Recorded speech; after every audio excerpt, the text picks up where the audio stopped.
So friend, ASTM, it is the American Society for Testing and Materials. It is one of the biggest organization which will say how to do the test.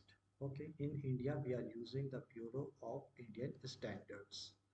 So I have already told there are the different types of ASTM for different way of doing the test. So there is a one ASTM that is D7136, that is the standard test method for measuring the damage resistance of a fiber reinforced polymer matrix composite drop weight impact event. Okay, so when we are selecting the ASTM, we are seeing which type of material we are going to test. What are the conditions which is suit, whether that condition is the same what we want to do in the artwork or not. All these things we are seeing. I already explained in my previous videos also. Generally, we are seeing the size of the specimen. Here, the size of the specimen depends on the boundary conditions, means to say which boundary conditions, whether I'm going to use the simple supported boundary conditions or I want to use the fixed or clamped boundary conditions. So it will depends on this. In the case of simply supported, in that case the specimen size is 100 into 150 into 150 mm. Okay,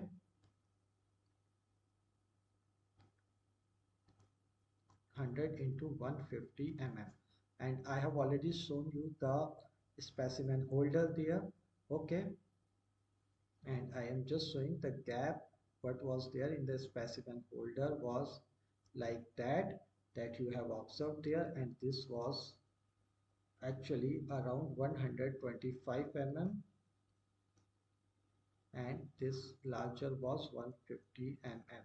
And so similarly here is the some dimension, and here it is the 100 mm, and we are keeping this specimen here, and the top will come and impact it here. Similarly, in the case of the fixed clamp boundary conditions, the specimen holder will be like this, rectangular, and this is of 100 by 100, and the gap of the circular gap is there, that is of 73 mm. Okay, so there is also a specimen size of length, that is the 100 mm, and the width that you can see from the ASTM. Another thing is there, up to which energy we are going to test. That is a very important thing, and it is very important to know at what energy we are going to do the test. Actually, what we are doing, if we have any specimen, we are started low velocity impact, actually, that we are started with a LVI, low velocity impact test. We are started with the lower energy. For example, we started with the 5 joule. We have impacted it and we have seen there is no dent, nothing is there. Then we will increase the energy to 10 joule. We can increase in the some other, for example, after 5 we can go with the 8 joule or other sampling rate. That depends on you. Okay, this, when you know the material well, then you can increase it accordingly. Then you have gone to 10 joule, then you have seen some dent have formed here, then you have gone for 15 joule, then you have still seen that this dent is little bit higher but there is no effect, then you have gone on 20 joule, then you have seen some cracks have developed on the specimen. So like that you are going to increase the energy and you are going to read your results. Okay, like this you have to increase the energy and you will learn the things. Okay, so why we have used the drop tower impact test, the question what I have raised at the top, I am going to answer it here. Why we have done the, when we have the ISOT and CHARPY tests are available, why we have done the drop tower impact test. Okay, in the, we have seen in the CHARPY impact test, we are keeping the specimen like this, okay, that is in the horizontal direction, and the impactor will come hit it, and generally when it will be hit it will break it, okay. There is a completely destructive, okay, destructive damage. And the size of this specimen, I think already all of you knows, that is 10 by 10 into of 55 mm, and the height of this notch is 2 mm, and according to me, I'm not sure, I think it is 45 degree, okay. So here what is generally happening here, we are just come to know actually this is the notch, this material is having the notch. So the crack always propagate with this notch. The sharp corner is there due to the stress concentration. So what's the benefit of the drop tower impact test is there? Because we are not providing such type of notch. We are going, we are just putting the samples like that and we are just dropping. So that is a real life condition is there. Okay. And here generally the in the if we have the, because in the Charpy test we are just taking at the hammer at the higher energy and then we are dropping it, but here we can vary the energy, and we will just see, we we can observe the material in the both cases with the, okay, that I can read it here, macro damages that can be visible to the naked eyes, so that we can see in the drop tower impact test, drop weight impact test. We can see that damage actually happening in the macro scale. And if we want to see it in the micro scale, then we can cut the sample with the many cutting tools, this diamond saw, and we can see how what has happened, where the initiation has started. But in this, we have got the directly damage. Then we will come to know, okay, this much of energy is absorbed. Here we are generally seeing the energy per unit area. Okay, and this area is what actually, this area is the, this remaining portion, that is the 8 mm into of 10 mm, the intact area. Okay, this much of energy is observed by the material, but here we are energy density, we can say energy per unit area, but here we are seeing the energy, okay, which energy is doing the how much damage. So here we can observe that damage without breaking the specimen completely. That's why we have told we have to increase the energy step by step. Then we will come to know ki how the material has behaved while increasing the energy. So that's the beauty of the drop tower impact test. Okay, so we will see the in the experiment we will do 2 or 3 different types of testing. We will do some testing on the wood, and we will do on the glass fiber reinforced composites, reinforced polymer generally, so that is the epoxy. So glass fiber reinforced with the epoxy, the 2 types of test we will do. And yes, we can do with this trapezoidal tub, with the trapezoidal tub or the Charpy test. We will do one test on the aluminium having the notch also, so that you will come to know many things. So we have explained you complete theory of drop tower impact test, but I forget to tell you about the types of different types of graphs we are obtaining and what it actually represent. So first of all, we have a different types of material. So you can, while I will explain, you can just go and tell me which type of curve is, which material has this type of curve possibility. So you can see generally that you will get the force time displacement curve something like this.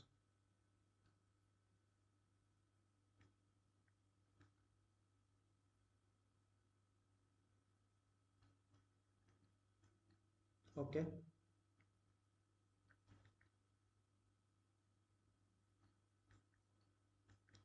just want to straight here. So what is what is this actually? The where the first position where this force time graph going to change the stiffness actually.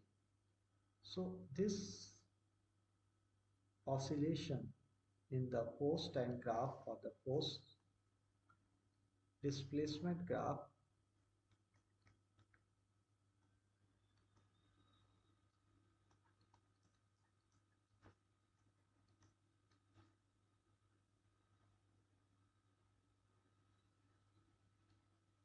Okay, so the first oscillation or the where the stiffness gets changed, the first stiffness where it gets changed is the position where the damage has initiated. Okay, this F1 is shows actually where the damage has initiated. Okay, this will shows the damage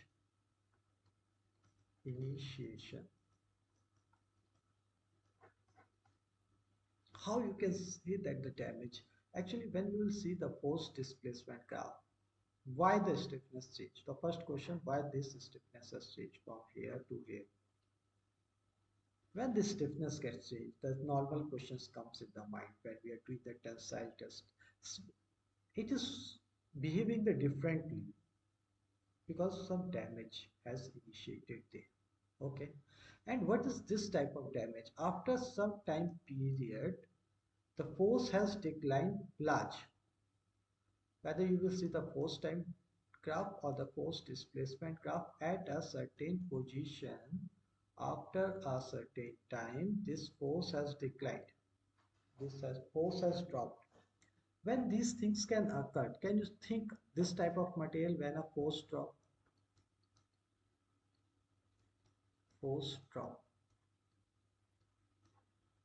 This occurs in the brittle material. In the brittle material, this shows there is a punctured or completely failure of that material so that the tub has punctured completely or there is no reaction by the material. That's why it has stopped. Okay, now we are going in the second case. What in second case, this is the force versus time graph. Similarly, we can go for the force versus displacement graph. There is not much difference between them. Displacement is in mm. Time is generally millisecond. Force you can see either in the Newton or it is in the kilonewton. Okay. So similarly,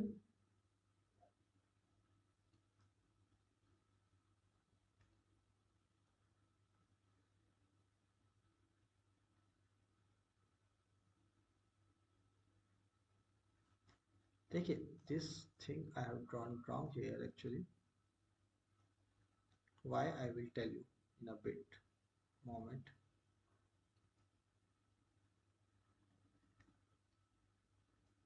Because time cannot be at the same time two force values cannot be there.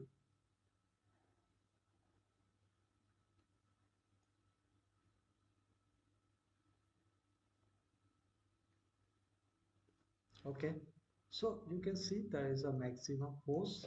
We have reached to a certain maximum force. We have reached to a certain maximum force here. Okay, after reaching to a certain maximum force,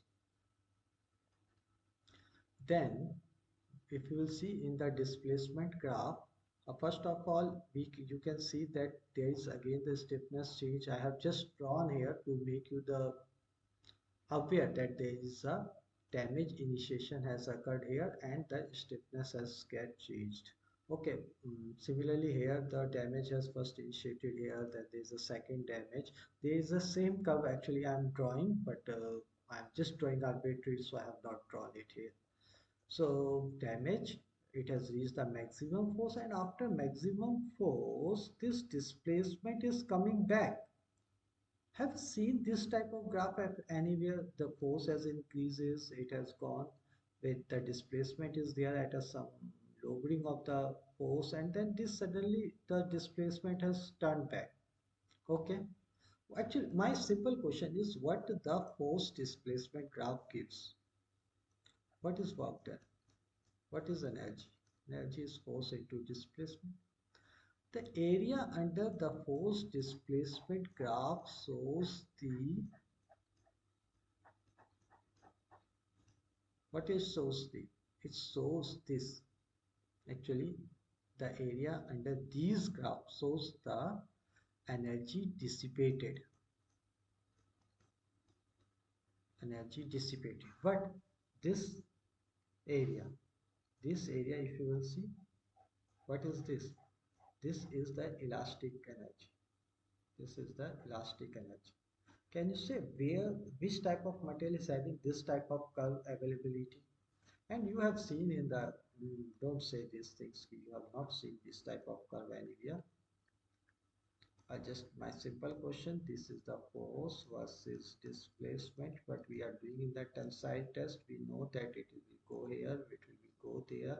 If we will unload it, if we will unload it from here, it will become not exactly parallel, but anywhere. It can go there or it can come parallel also. Anything is possible. So the area here is the in elastic. This one is in elastic deformation,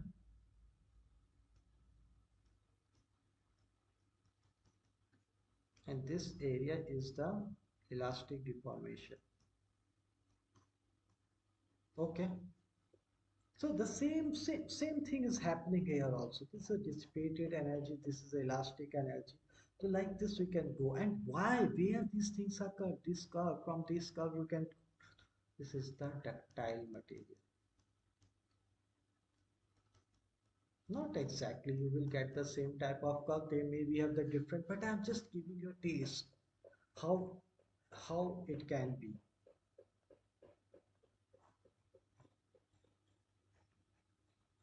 Okay. Third type of graph. What type of graph is you can just see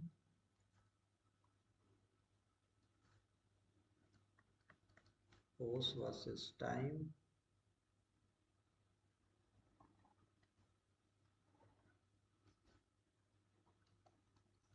The force versus displacement.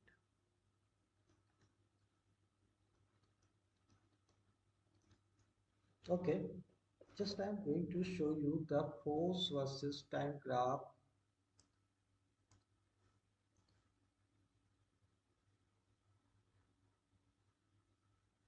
Just reached there. There is a some graph, and then it has come here. Okay. Similarly, I'm just going force, maximum force, and there is a some drop.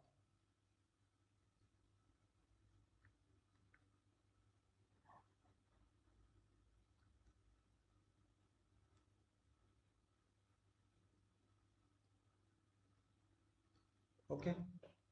So you have seen there is a you have seen from this graph that there is a damage initiated here with some stiffness. Then there is a little damage, but there is a second, you can say this little damage is there. Then again there is a damage initiation, or there is a crack or something has initiated at this point also. But when we reach at the top, there is a some drop of the force, and actually it is showing the brittle failure, brittle failure. And then there is something which is resisting the force again, and then it is the decrement of the force without gaining the shape, because the displacement very less displacement. So actually, can you imagine this type of material? Actually, this type of material are there in the sandwich panel in which we are using the honeycomb type of structure, and the top sheets are made up of carbon, glass fiber, or some natural composites. So whenever we are going to impact it here, this top sheet get failed. This type of there it can, we can say this type of behavior is there. So we can say there is a transition from the brittle to the tactile, or ductile to brittle transition can have this type of the curve, or this part what you are seeing it here. Okay, there is a residing of the force for some time period. Actually, this is a compression of these uh, but with core, compression of this core. So this type of curves you will see there. Okay, or there is some other types of curve you can also see there when we are using the fiber, metal, laminate, composite. At that point, you will get a different type of curves or different way of behaving the curve. So all these things are possible.